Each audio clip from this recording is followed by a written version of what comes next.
PR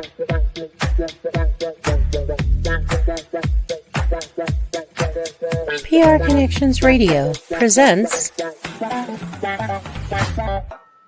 I guess you can be very successful without one, and probably some people do. But I would not have accomplished anywhere near what I have accomplished without a mentor. I have had a number of mentors, and my whole life has changed dramatically. I went from going nowhere to having a business that operates all over the world. If you want to win in a big way, you want to get a mentor. It's almost like getting a direct pipeline from their mind to your mind, where you're gaining all their wisdom, all their experience, and all the studying that they've done over a number of years. And like that, you get it all in a short period of time. Are mentors important? Well, I'm going to tell you, mentors literally changed the course of my life. Let's take a look at what thinking into results is and what it could do for you, how it came about. You see, my life had changed dramatically. I went from earning nothing to earning over $1 million a year. And I was sitting one day and I was thinking, how did all this happen? Do you know, I was reading Think and Grow Rich. I was studying Earl Nightingale's material. But a lot of people have read those books and studied Earl's material. And they weren't accomplishing what I was accomplishing. So I had to ask myself, what am I doing so different? You see, I had been raised to believe if you're going to earn a lot of money, you've got to be really smart. I was earning over $1 million a year, and I didn't think I was that bright. I was also raised to believe if you don't go to school, you can't win. Well, I hadn't gone to school. I went to high school for about 2 months. I didn't have a good job. I owned the entire company. If you want to be happy, healthy, and prosperous, it's all here.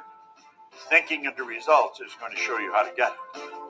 If what I've said really triggered something in your mind and you're thinking maybe, contact the certified PGI consultant. Hit the button, leave the information. Do yourself a favor.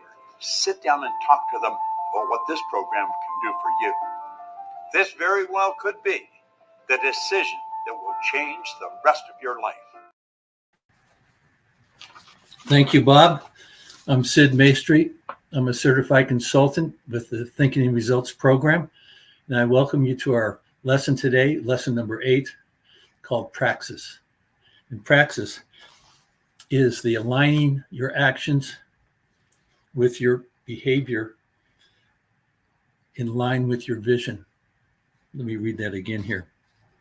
Aligning action and results with your vision. There's a word that's found in the Bible, the New Testament, the Old Testament, the Quran, the Torah, psychology books, and that word is faith and belief.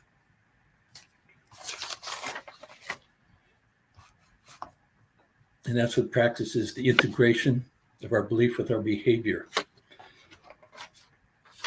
And one of the things about what you're doing in life and your belief, you cannot go beyond what you believe you can do. You can want to do something. You can wish you could do something. You can hope you can do something. But until you believe you can do it, believe you can have it, it's not going to happen. And that's what Thinking in Results is about. The program is changing your thinking, changing your results. We teach you to identify the goals you want, prioritizing them, and how to move your thinking into the positive and the belief. This teaching of Bob's Thinking in Results originated with Bob being given the copy of Think and Grow Rich by Napoleon Hill. Napoleon Hill was challenged by Andrew Carnegie, the wealthiest man in the world, they say, back at 1900 or so, with interviewing 500 people or so, most successful people, to find out why they were successful and write the philosophy of what are the successful people doing. And Napoleon Hill spent 20 years studying, interviewing, putting his book together. And today, over 100 million copies have sold since 1937. of Think and Grow Rich. And I have a quote I want to read you. There's a difference between wishing for something and being ready to receive it. No one's ready for anything until they believe they can acquire it. The state of mind must be belief and not mere hope or wish. Open-mindedness is essential to belief. Closed minds will not accept the idea, a new idea. They just won't if it doesn't fit. So today, I want to introduce my good friend and student, a trained voice actor. I'd like to bring on John Gage. And here he is, the man of the hour, or the man of the half hour, because that's all they will allow us to have, but we still get to have fun. I get my 15 minutes of fame. Thank you, Sid. I appreciate that. Tell me about you and Praxis, aligning your belief with your behavior. Well, we've been talking. I'm going to stick with kind of the same theme that I've been sticking with for the last 7 sessions. My weight loss, and some people are like, well, that's not necessarily a big goal, but for me, it is. And I don't know that I've told the whole story on here, so I'll kind of start at the beginning. I will, as embarrassing as it is. I will. In 2004, I thought, I probably should lose some weight. So I tried to weigh myself. I couldn't find a scale to do it. And my first wife was a nurse, and they had a cattle scale at her work that they would weigh people on that were had mobility issues, and they would weigh them, they'd roll them onto this scale, and it was a cattle scale. Well, when I stood on it, because I couldn't find any other place to weigh me, and I needed to start somewhere, you just kind of watch the numbers roll up. 400, 500, 600, 700. I'm sitting here just going, huh? 800, 900. And they just kept rolling and finally stopped at around 950. And I kind of stood there. I knew I was heavy. I mean, anybody who is fully well aware of their weight situation. Trust me. And when it stopped, and I forget what it was. It was almost 950. It was 947, and there was a whole bunch of dudes after. I just looked at it for it felt like forever. It was probably only a few minutes, but I just kind of stared at it like, how did that happen? That was the first question I needed to answer. How did that happen? Well, I let it happen. That's how it happened. I would eat poorly, and I would just consume calories and calories and calories all day. McDonald's was my best friend. And I would, that dollar meal, it was cheap. And it was good. If you took the time to taste it, it was okay. Followed with a Coke and very minimal exercise, because the job I had was actually a desk job and very mentally challenging. Rather, it wasn't physically challenging. When I first started, it was, because I kind of did deliveries and stuff, but then I advanced into management. And so I ended up doing the books and doing all this other stuff. So I didn't get in the physical exercise, but continued to eat as if I was. And within a few years, here you are wearing an 8X. It's so tight you can't hardly keep it on. You have a waist that's almost 100 inches in circumference, and you try to figure out how in the world you kept walking. I have no clue. I couldn't answer the question, except that I'm, in my youth, I was fairly strong. So at that point, it's like, okay, well, I got to get some of this weight off. He turned me some, not all, some. So I get down to about between 500 and 600 pounds in a few years. It takes a couple of years. First thing I stopped was drinking soda. To this day, I still don't drink. I don't drink much soda. If I do, it's like one glass a month. And then I feel guilty because I just really know how bad it is for you. And then when I get down to 550 roughly, I hung out there for almost 10 years.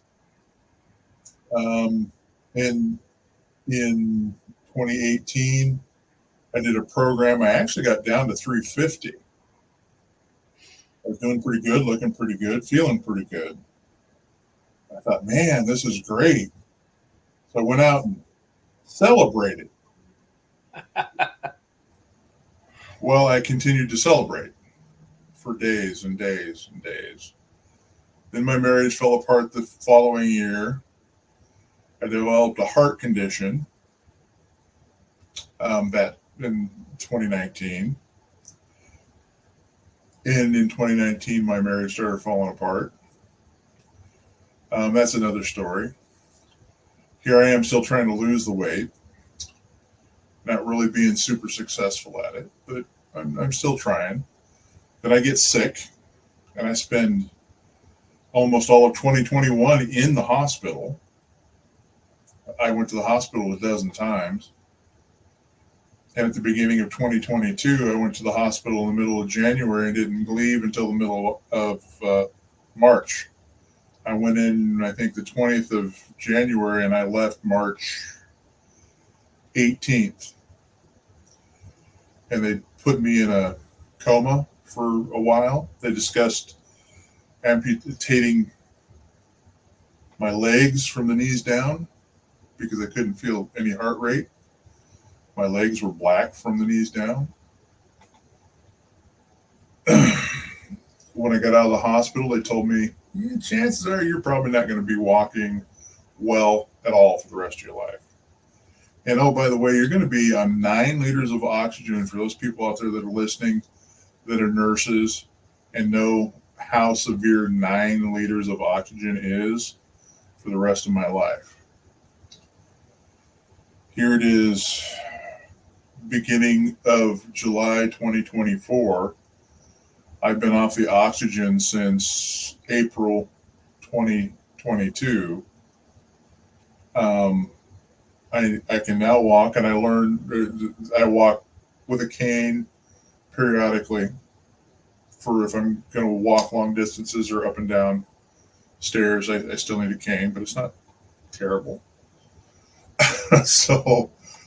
But I was thinking into results for this, but I still wasn't paying attention to my weight. I was still consuming food at warp speed, for lack of a better word. So I was still consuming a lot of food, and I sabotaged myself, and I had to come to the realization and accept the fact that I was the one that, number one, put me where I'm at. Number two, when I started having success, I was the one that got afraid enough to sabotage my own self. Nobody comes along and says, oh, by the way, here, eat. They don't make you do that. The fork doesn't make you consume food. And I was comfortable at 500 pounds. So I would get to 500 pounds and I would hold it. I mean, I could hold the weight just fine. But that's where my subconscious, now that it was comfortable. And we take the path of least resistance, and my subconscious was comfortable there. So for it, that was a path of least resistance. On the lesson 8, the praxis, one of the things that Bob talks about is it, and this is towards the end, he says it takes the same energy to aim high and demand exceptionality in life as it does to accept poverty and failure. Do you know how profound a statement that is? So I had to go, okay, what does that mean to me? And it means that you have to take actions, that you have to truly believe what you want, have faith that it's going to happen, i.e., I will weigh 275 pounds. That is my ideal weight. And I know it's my ideal weight. I've discussed it with doctors. I've discussed it with, people that weight is all they do. 275 is my ideal weight based on my bone structure and my height. That's where I need to be. So that's my goal weight. Can I interrupt you for a moment? Absolutely. Before we get into the plan, what you're doing, what's it going to look like? What's your life going to be like? How will you feel? What you're doing when you're 275? Man, when I'm 275, I'm going to be probably the most active guy on the planet. I probably won't have time to sit in front of a computer screen and work all day. I'll be out fishing. I'll be traveling. My wife and I will be visiting other countries. I'll be able to take my work with me as a voice actor. I'll have all my work. It'll be right with me. I'll take it, have it hooked up to a laptop. Oh, I need to do a voiceover. Okay, honey, you go to the pool. I'm going to take a couple of hours to record what I need to record, and I'll meet you down there. That's what my life's going to look like. I'm going to be traveling. I'm going to be living my best life. I'm going to be going and seeing the places I do, fishing for the fish I want to fish for, hunting for the animals I want to hunt for, traveling to the parts of the world that I want to see and that Liz wants to see.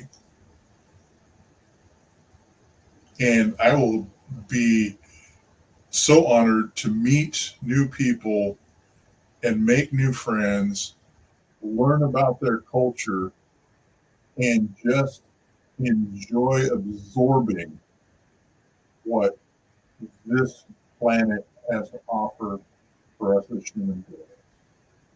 That's my goal. That's what it's going to look like. Because if I can obtain this goal, I can do anything. Nobody's going to stop me. What's going to happen next year? What's that next year? I'm going to be married to 275 pounds. When is that? That'll be in June on the 12th. And I'm going to be there. Yes, you are. And it's going to be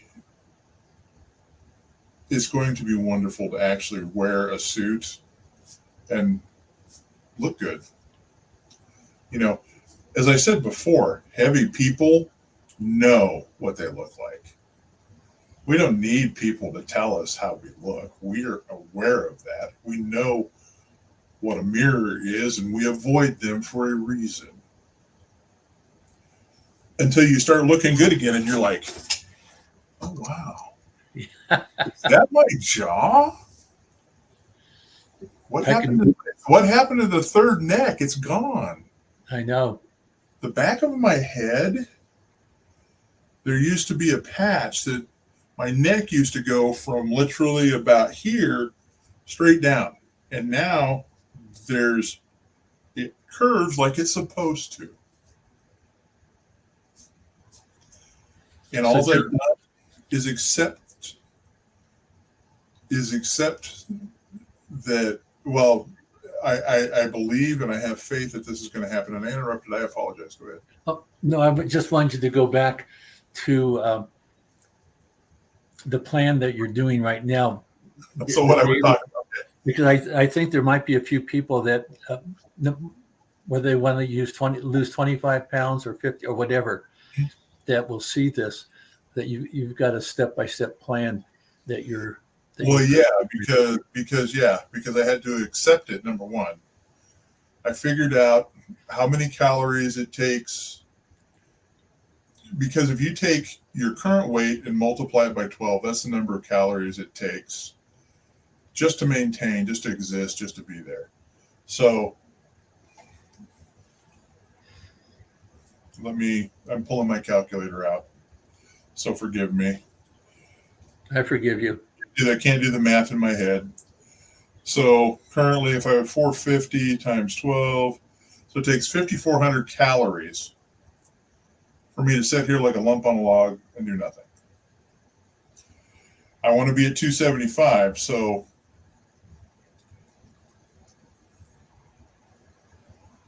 to get to 275 and maintain 275, I need to take 3,300 calories. Okay. So in order to lose the weight, I need to maintain a deficit of 3,300 calories. That's a deficit of 2,500 calories right there, or 2,100 calories. Sorry. So from 54 to 33, that's a 2,000 calorie deficit.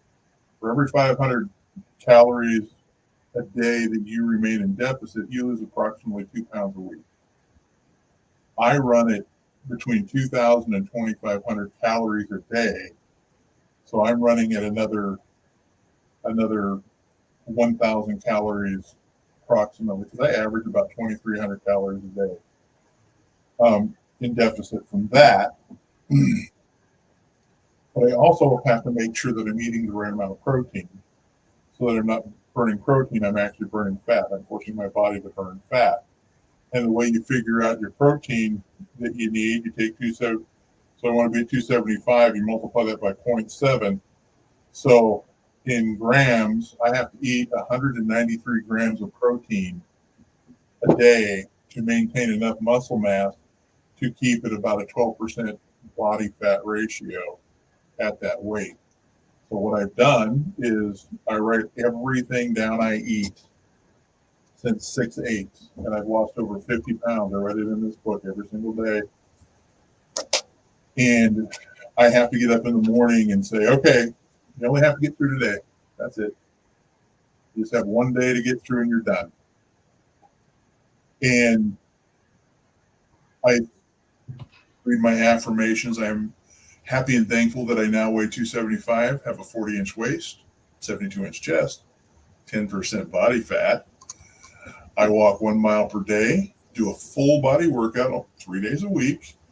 I eat all natural, healthy foods, keeping my mind and body at a healthy peak performance.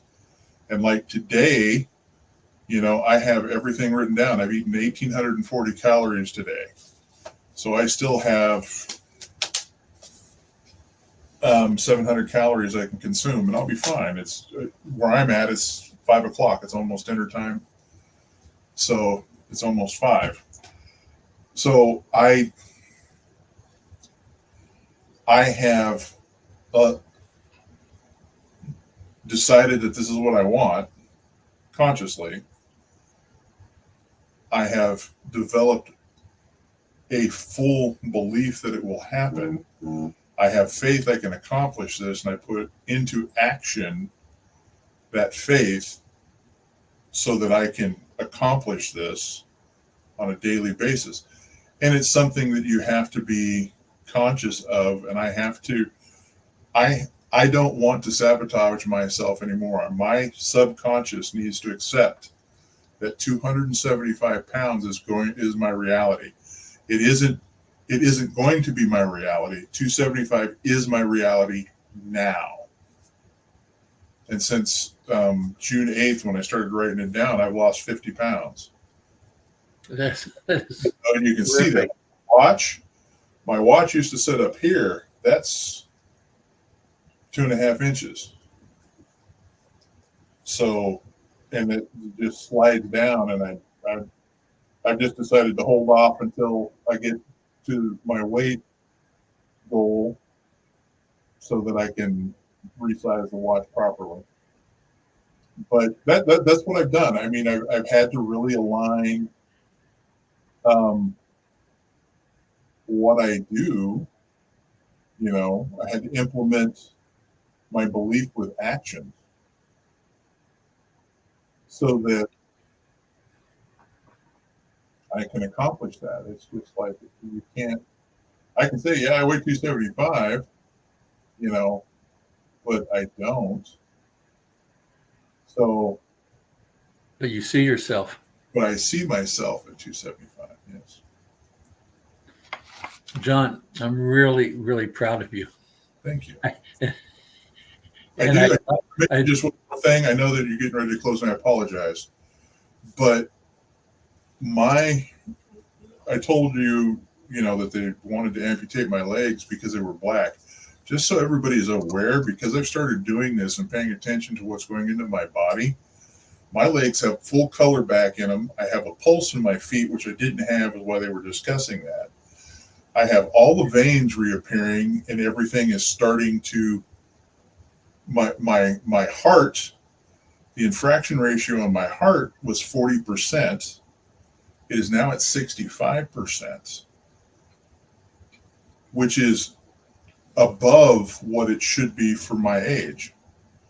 So I was 15% or 10% lower, because mine should be between 50 and 55%. I'm at 65. My cardiologist says that doesn't happen often. Well, And John, apparently my lifestyle change has made a difference. well, you're very special. Apparently. But we're going to see you. We'll see you next week, Absolutely. and we'll talk about attitude. And I'm going to finish up with some bullet points. You can stay with me, John. Okay. So I have some bullet points from this chapter, this lesson. 1, Napoleon Hill writes, "No one's ready for a thing till they believe that they can acquire it. The state of mind must be belief and not mere hope or wish."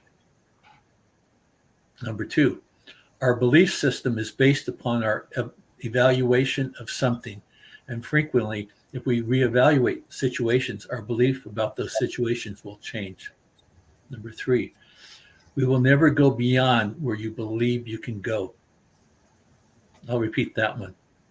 You will never go beyond where you believe you can go. 4, praxis is the integration of belief with your behavior. Number 5, we have belief on 2 levels.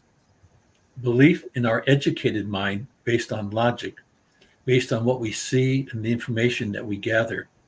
Then we have belief on a very deep level, on a subconscious level, belief that controls our behavior and is part of the paradigm.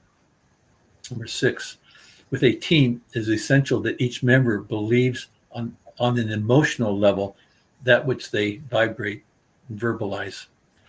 They've got to practice the word praxis, begin to integrate some of their beliefs with their behavior.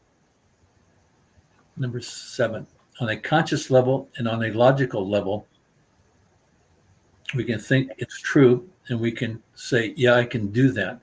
However, one must believe at a deep level, from deep in the psyche, that it is true. If we do not, then we must change that part of the paradigm. Yep. Can I say something real quick? Yeah, we got seconds here. I know. We grew up with the term, if you think you can, you can. If you think you can't, you can't. You're right. Thank you. I'm going to sign off here. You got sidmaester.thinkinginresults.com. You can get a bigger picture of Thinking in Results, and you can contact me there.